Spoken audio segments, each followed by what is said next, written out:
savais que ça allait être difficile. C'était pas forcément non plus les objectifs, mais c'était une découverte, il fallait que je passe par là pour prendre du rythme. À Grandchamp, la commune qui avait accueilli les championnats de France route en 2020, candidate de nouveau pour recevoir l'événement en 2025. Je suis plutôt satisfaite de mon début de saison. Après, voilà, je me dis que ça aurait pu être mieux, que ça aurait pu être pire, donc voilà. Bonjour et bienvenue dans Ravito, le rendez-vous vélo du Télégramme. Ravito, c'est tous les vendredis à 18 h sur letélégramme.fr. Après 3 ans au sein de la DN de Nantes Atlantique, Léo Danès avait finalement décidé de rejoindre la DN1 de Dinan pour sa dernière saison chez les amateurs. Il revient finalement dans l'équipe de Nantes Atlantique, mais cette fois-ci au sein de leur équipe professionnelle. Après un début de saison compliqué suite à des soucis de santé, Léo Danès est venu au siège du Télégramme nous en dire un peu plus sur son début de saison. C'est notre grand entretien de la semaine. Du coup, pour mes débuts dans le peloton pro, je dirais que c'était pas évident, mais j'avais pu faire quelques cours chez les pros auparavant et je savais un peu à quoi m'attendre, donc il n'y avait pas spécialement d'appréhension. Après, je pense que ça va être la gestion de toute une saison qui va être différente.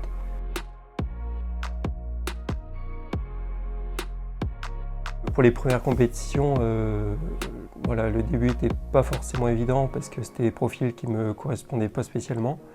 Après, voilà, je savais où j'en étais, je savais que ça allait être difficile.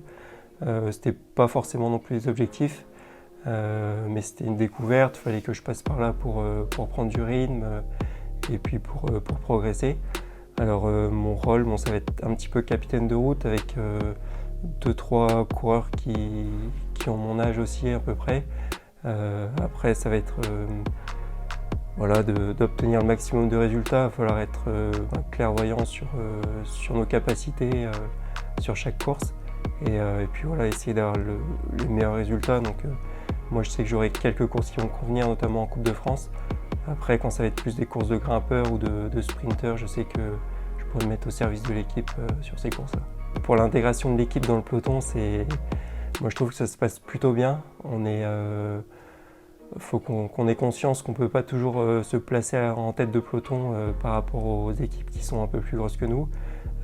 Après, voilà, je pense qu'on est quand même respecté. On a des coureurs qui marchent bien voilà, quand c'est difficile. Après, on sait qu'il faudra aussi qu'on fasse nos preuves pour être un peu plus respecté tout au fil de la saison. Donc ça va être important d'être voilà, performant de temps en temps pour justifier notre place, quoi. Et voilà, faut faire ses preuves et on sait que ça va venir petit à petit. Voilà, les autres équipes vont bien voir qu'on a notre place à l'avant. Au niveau du collectif et puis du staff, c'est vrai que moi je connaissais déjà quelques coureurs ainsi que quasiment tout le staff, donc c'était plus facile. Après, on est un groupe de jeunes, on s'entend tous bien, il y a vraiment une bonne cohésion. Donc déjà en dehors du vélo, ça se passe plutôt bien. Donc après, sur le vélo, on sait qu'on connaît un peu tous nos qualités ou pas. Et on sait ce qu'on doit faire vis-à-vis des autres, comment fonctionne l'équipe, quel est le rôle de chacun. Donc il y a plutôt un bon groupe. Et voilà, je suis pas inquiet pour le reste de la saison sur voilà, le fait que ça se déroule bien entre nous et puis qu'on réussisse à échanger les rôles en fonction des objectifs de chacun. Voilà, on a un bon bloc de Coupe de France qui va arriver. C'est sur le papier des courses qui nous conviennent un petit peu mieux, même si le niveau sera quand même très élevé. Donc il ne faudra pas qu'on ait d'appréhension, il faudra aller de l'avant. L'objectif c'est de ne pas avoir de regrets, montrer le maillot. Voilà, c'est important pour prendre de la confiance, pour que voilà, le club, on a un beau staff, une belle équipe encadrante et puis tout le monde a envie de bien faire. Donc on va essayer de rendre l'appareil en prenant les devants et montrer le maillot, quoi. Et on retrouvera Léo Danès samedi au départ de la classique Loire-Atlantique.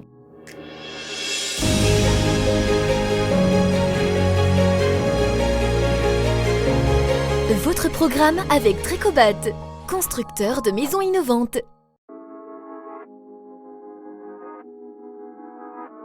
Quelques infos au sprint maintenant, avec notamment la révélation des 18 équipes qu'on retrouvera au départ du Bretagne Ladies Tour. Nous pourrons notamment retrouver des équipes telles que le team UAE Emirates, la FDJ Nouvelle-Aquitaine Futuroscope ou encore l'équipe Cofidis. Pour les équipes bretonnes, on retrouvera l'équipe Arkea et la Braise Ladies. Malheureusement, les équipes Trek et Movistar ne seront pas présentes au départ et donc les bretonnes Audrey Cordon-Rago et Aude Bianic seront les grandes absentes de ce rendez-vous. Des nouvelles d'Alexis Renard, victime d'une double fracture lors du Tour des Alpes-Maritimes et du Var fin février. Il devrait normalement reprendre la compétition sur la route Adélie à Vitré le 1er avril prochain. L'Essor breton accueillera 23 équipes, dont 3 équipes étrangères, une équipe canadienne et 2 équipes belges. Un plateau donc plutôt musclé puisqu'on retrouvera 16 équipes de DN1 au départ. On reste en Bretagne et plus précisément à Grand-Champ, la commune qui avait accueilli les championnats de France route en 2020, candidate de nouveau pour recevoir l'événement en 2025. Enfin, on termine avec des nouvelles d'Élodie Lebaille. On avait été à sa rencontre lors de notre dernier numéro de Ravito. Depuis, elle a malheureusement été victime d'une fracture de la clavicule. Elle garde tout de même un petit espoir de participer à Paris-Roubaix le 16 avril prochain.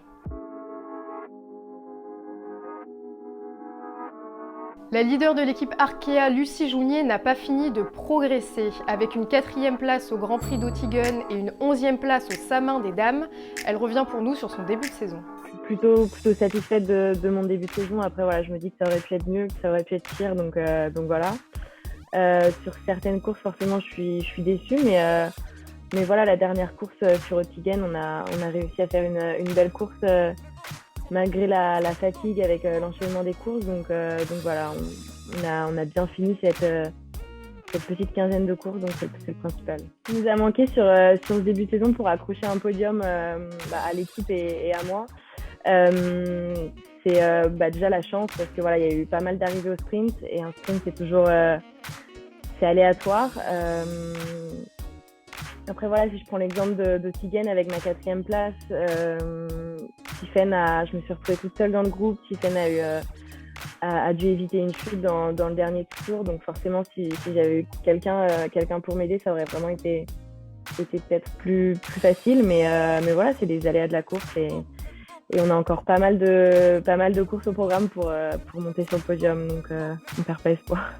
La pause Ravito, c'est terminé pour aujourd'hui, mais on se retrouve vendredi prochain à 18h sur le telegram.fr. D'ici là, bon week-end, bonne semaine et bonne course.